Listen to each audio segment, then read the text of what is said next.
Yes sir, what's up guys? Welcome to 24 Music SA. We're gonna be diving into my theory of how and why Elaine fell off. But before I get into the video, I noticed that 99% of you guys watching my videos are not subscribed to my channel, which is very disheartening because I take a lot of time and effort into creating such videos. So the least you can do is hit the subscribe button, help me get to 1k subscribers. Do turn on your post notification bell so that you're notified every time I upload a new video. And if you happen to like the video, hit the like button. Let's get into the video.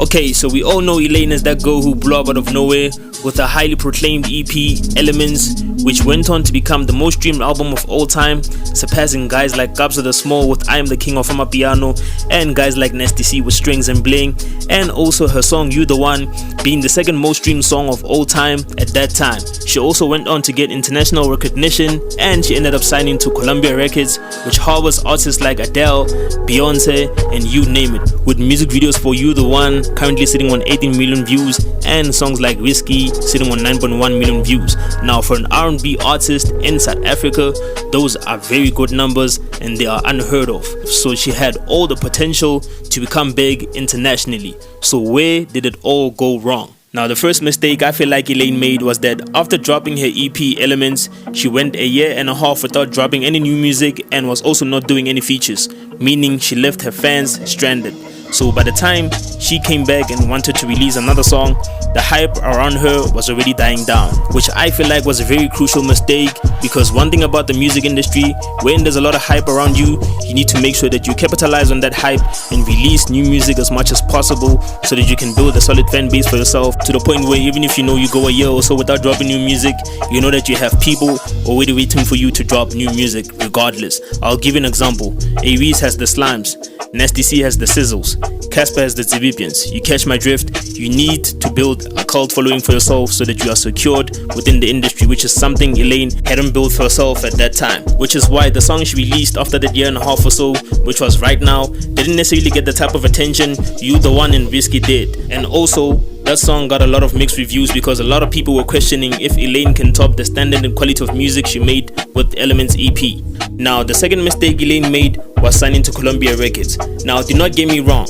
I'm not saying Elaine signing to an international record label was a bad thing, but it's also not always necessarily a good thing too. Now, let me tell you why.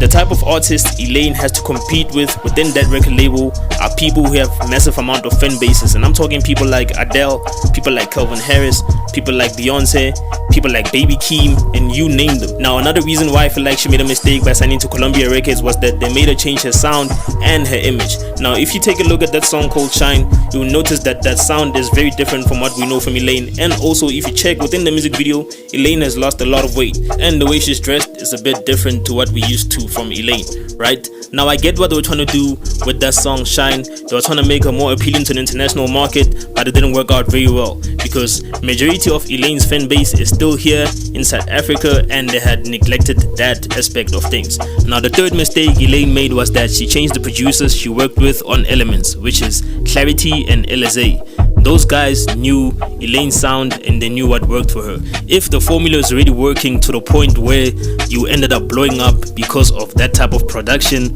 why would you want to change it? Now I also feel like this ties in with her signing to Columbia Records, because I feel like they had an influence in her changing her producers team, which ultimately changed her sound. Now when they realized that that formula is not working, she tried to do Damage Control with Loving You featuring Blackie, where she mixed a bit of Vanag and the beat also has Amapiano feel to it, but R&B-ish type of vibe. It didn't work out. Nobody entertained that song.